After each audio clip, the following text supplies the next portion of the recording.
So you're gonna get to witness something that very common in my world right now in dealing with horses like this. They're already broke, and people are riding them, and they're getting along, and there's always just one thing that seems to be the problem. And I had the pleasure to lead this horse from the trailer to the barn and then over to here, and it took everything in me not to try to fix it outside, because I walked all the way over here feeling like I was going to have to keep my feet out of the way to keep him from stepping on my feet. He would be one that you would refer to as a one that's in your pocket. You know, you see people, they've got a horse for sale and they advertise it's a great thing that he's in your pocket. Depends on the reason why he's in your pocket. If he's in your pocket looking for a treat, he's probably in there with the wrong attitude. He's probably in there, you know, hoping that he can get something to eat and doesn't care much about you. Also, when I was leading him over here, he was pulling on the lead rope and looking away from me, but his shoulder was directly on top of me. So as we come down, he was looking out there, and what they do is they look for every excuse in the world to come closer to you. Everything out there is going to eat him, and they know that the human being is no threat whatsoever. So the human is just something to push around, lead around. So basically what we've got here is, if we've got trust on this side of the stick and respect on this side, we've got this. We've got trust way up in the air and respect tanked in the dirt. Now, sometimes when we start to bring respect up, we lose trust. And that's going to happen for a minute. Trust is the easiest one to fix.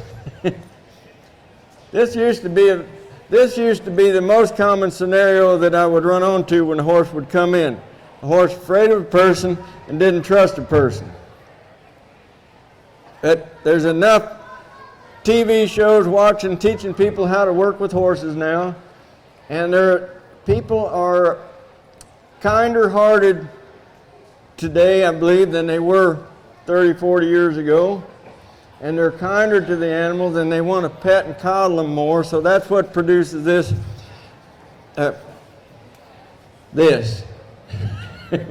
What used to be was this, being fearful, lack of trust.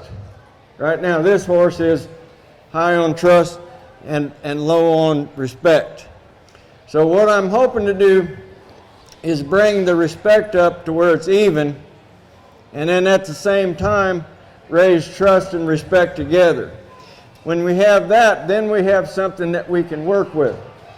And for those of you that were in here just a little bit ago, that horse had primarily been quiet in here and just kind of milling around doing his own thing, and then something triggered and he got a little bit bothered for a second, and that's what Linda is dealing with, as she described to me, that switch flips on, and then she doesn't feel like she can control it. So I'm going to just start in here just a little bit doing, first of all, I want to talk a little bit about this flag. Dale Brisby says that if you don't have a flag, you ain't no horse trainer. So for those of you who don't know Dale Brisby, he's a comedian. I think it went over about as good for him as it did for me right here. But anyway, so I've got a flag out here. And all this flag is to me is an extension of my hand. It's a way for me to communicate with this horse with the only thing I've got to communicate with him, and that is the energy that's between he and I. The air that's between he and I. And if I'm pretty low with my energy, he'll stand there like that. If I raise that energy up, you see his head come up and he's thinking about leaving, see his eyes, he needs to get down to his feet. So I'm just showing him that when I change in my energy level, he needs to pay attention. All of a sudden, the human being now has become someone that needs to be paid attention to, not the outside world. Because when we get attention, I'm gonna send him. When we get attention on us, the outside world will disappear. If you notice that when he started moving,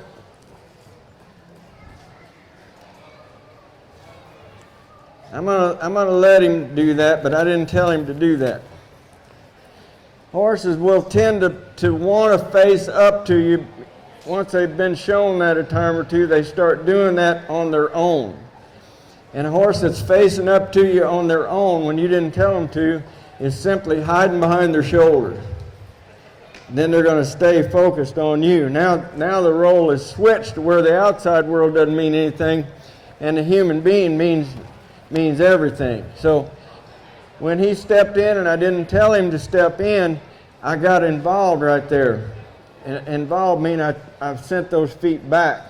Because if his feet are moving and I haven't told him to move his feet, he is taking respect and diving it down. When I catch him at it and I put him back in place, respect is being brought up. So that's essentially what we're dealing with here, is elevating respect. Now, as I stand here and talk to you, this is as much for the horse as it is anything, because now you see him attent on me, see his ears moving, he's thinking, and he's looking at me, trying to figure out exactly what I'm wanting him to do, and I'm letting him get comfortable in having his attention on me. So I'm gonna raise up here again and send him. What I started talking about before he faced up is when he gets his feet moving, you see his body change when he starts moving. He loses that softness and he kind of gets tense and rigid. There he is, facing up and hiding behind the shoulders again. So I'm not going to watch it this time. I'm going to have him stand up there.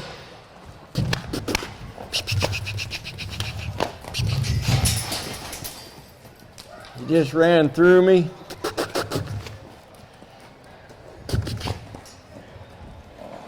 He's pushing on me with his shoulders. That's what I wanted him to do right there. Now I'm going to sit here a minute and let him just kind of come down. Remember I said that when we bring trust up, we're going to compromise, or when we bring respect up, we're going to compromise trust for a minute. And that's kind of the area that I'm in right now. So if I don't take a minute here and pause, I'll get him afraid of me, and I don't want him afraid of me. I just need to get some respect. Let him sit there and think. Let him come down. See his head coming down there now? You can see his nostrils are flaring. His eye is not as comfortable as it needs to be. He's attentive on me, but he's not as comfortable as he needs to be. Now he's sat there a minute. I want to approach this horse now and put my hands on his shoulder. I'm watching him as I come.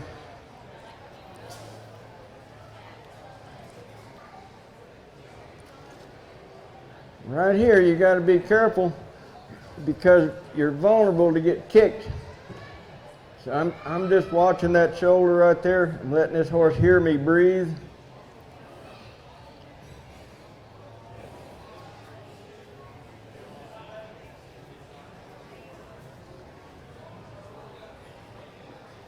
He's probably going to follow me when I leave here, and that's okay this time because I decided I wanted him to stand still. He let me come up and touch him, so when I leave, he's probably going to come with me.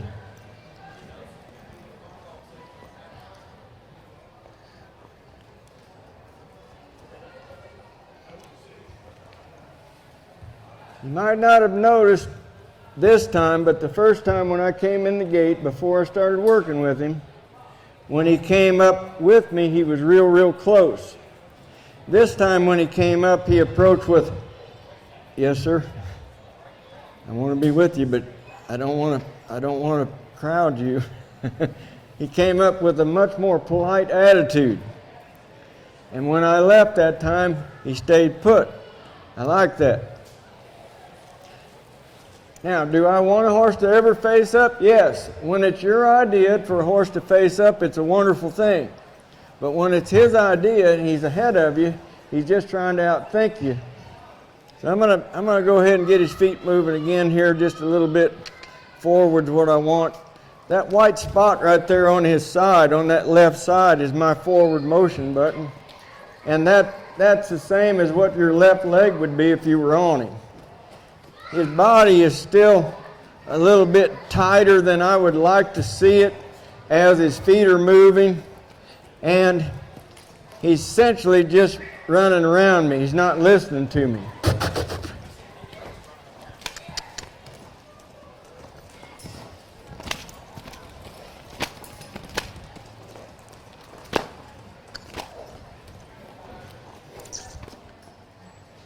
You ever seen a toddler throw a temper tantrum? That's all that was. He couldn't run this way, he couldn't run that way. I blocked him there, blocked him here, but I gave him freedom in the middle. This is the only caution that I have about working in a round pen and working around and around. If you're not careful in that horse's mind, he's getting away from you every step he takes. He's just running off. He's leaving you.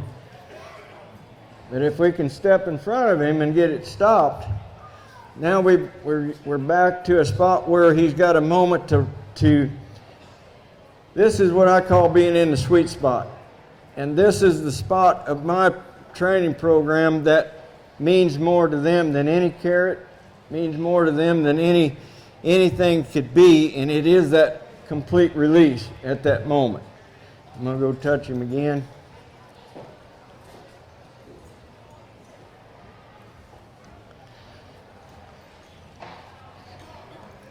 What I was starting to describe is as that horse moves his feet around, in his mind is changing over to another attitude. And the attitude that is coming out of this horse with his feet moving is not a relaxed one. He's up, snorting, and going.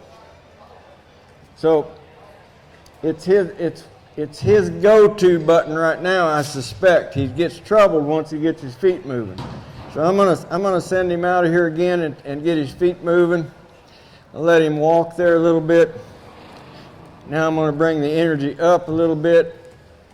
Now I'm gonna take that energy off and see he didn't pay attention to me. He left me right over there.